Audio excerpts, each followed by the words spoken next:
किसान भाइयों का कर्ज माफ़ी योजना से जुड़ी एक बहुत बड़ी सामने जानकारी आई है। बताया जा रहा है कि जो नया साल आज से शुरुआत हुआ है, इसमें पूरे 2 लाख के बजाय 5 लाख रुपए कर्ज माफ़ होंगे। ये माननीय शिवराज मामा जी ने बोल दिया। आप लोगों को मालूम है कि इस बार जो कृषि मंत्री हैं, किसानों की मसीहा हैं, वो शिवराज मामा जी हैं।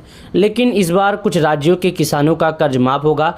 जैसे कि पहले सुनिएगा, नए साल में किसानों को राहत की खबर आई है। जो नया साल है, ये नया साल में किसानों के लिए एक खुशखबरी आई है, जिसमें किसानों का जितना भी कर्ज लिया गया था और उनके पास अगर बैंक का नोटिस आ रहा था और अगर बैंक के तरफ से उनको डिफ़ॉल्टर घोषित कर दिया गया था, उन्हें परेशान किया जा रहा था कॉल कर तो सरकार ने कहा है, मामा जी ने कहा है कि पहला जो कर्ज माफ़ किया जाएगा उन्हीं किसानों का माफ़ किया जाएगा। क्योंकि अगर हमारे भांजियों को कोई भी कॉल करके परेशान करेगा कर्ज माफ़ी से जुड़ी, तो हमारी भावनाओं को ठेस पहुँचता है। हम नहीं चाहते कि हमारा कोई भी भांजा भांजी परेशान हो, तो इसके लिए हम पहले उन्हीं लोगों का कर्ज माफ़ करेंगे जिन्हें बैंकों ने डिफ़ॉल्टर घोषित किया था। ये जो किसान क्रेडिट कार्ड माध्यम से खेती ऋण लेने वाले किसानों के लिए 2025 शुरुआत है, एक बड़ी खुशखबरी के साथ हुई है। खेतों में बढ़ती लागत और प्राकृतिक आपदाओं के कारण कर्ज के बोझ से जैसे कि उनका कहना है कि अभी बाढ़ जो आया था, आपको मालूम है, प्राकृतिक आपदा के कारण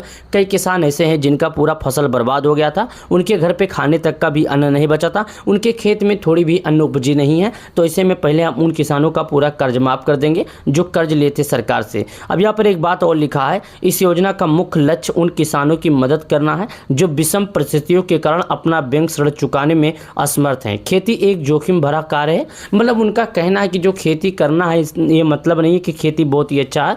खेती का मतलब है जोखिम, मतलब जीवन उसमें लगा दिया जाता है, तब जाके 4 महीने पर खून पसीना एक करने के बाद खेत में अन्न तैयार होता है। और कभी कभी ऐसा हो जाता है कि मौसम खराब के कारण उनका फसल बर्बाद हो जाता है। तो कभी कभी फसल तैयार होकर जब घर पे आ जाता है तो जो बाजार का भाव है वो गिर जाता है, तो किसानों की कमर तोड़ दी जाती है। तो किसानों का जो कमर है वो टूट जाता है। ऐसे में किसान ये नहीं समझ पाता है कि ये पैसे के हम अपने लिए कुछ खाएं या अपने बच्चों के लिए कुछ खिलाएं या हम कुछ जो कर्ज लिए हैं उनका कर्ज चुकाएं। तो ऐसे में सरकार की ये जानकारी बहुत ही अच्छी है। सरकार का कहना है कि हम ऐसे में अपने सभी परिवार के किसानों को, अपने सभी अन्नदाताओं का पूरा कर्ज माफ़ करने वाले हैं। और यहाँ पर लिखा है साल 2026 की जो नई शुरुआत साल हो रहा है, इसमें एक नई सूची तैयार करेंगे और इसमें हम सभी राज्यों के किसानों का नाम जारी करेंगे और जिन जिन लोगों का माफ़ किया जाएगा उनके बारे में भी हम बताएंगे।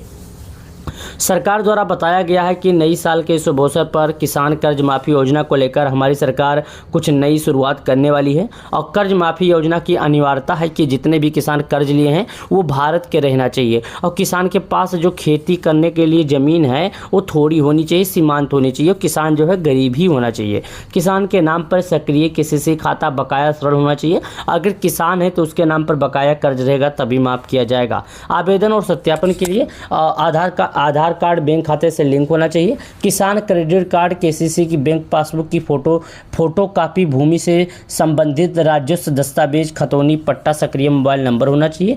KCC कर्ज माफी सूची में नाम देखें। किसान भाई घर बैठे ऑनलाइन माध्यम से सूची में अपना नाम देख सकते हैं। इसकी प्रक्रिया अत्यंत सरल है, जो कि घर बैठे कर सकते हैं, देख सकते हैं। सबसे पहले योजना की अधिकृत सरकारी वेबसाइट पर जाएं। पोर्टल पर उपलब्ध कर्ज माफी सूची या बेनिफिशियल लिस्ट पर क्लिक करें। खोजें, अपने राज्य, जिले, ब्लॉक और ग्राम पंचायत के नाम चयन करें। आवश्यक जानकारी जैसे आधार नंबर या रजिस्ट्रेशन नंबर, ID दर्ज करें। साथ ही सबमिट बटन पर क्लिक करें। आपके क्षेत्र की पूरी सूची स्क्रीन पर दिखाई देगी। कितने लोगों का माफ होगा वो भी दिखाई देगा। KCC कर्ज माफी योजना 2025 किसानों के लिए एक जीवन दान की तरह है। इससे न केवल पुराना कर्जा कम होगा बल्कि किसानों के लिए बैंक प्रणाली से दोबारा जुड़ना भी आसान हो जाएगा। सभी पात्र किसानों को सलाह दी जाती है कि वो आधिकारिक वेबसाइट के माध्यम से अपनी स्थिति की जांच करें और विसंगति के मामले में अपने संबंधित बैंक प्रबंधक या कृषि विभाग में जाकर अपनी पूरी जानकारी लें। और अगर वीडियो पसंद आए तो लाइक करें। किसान कर्ज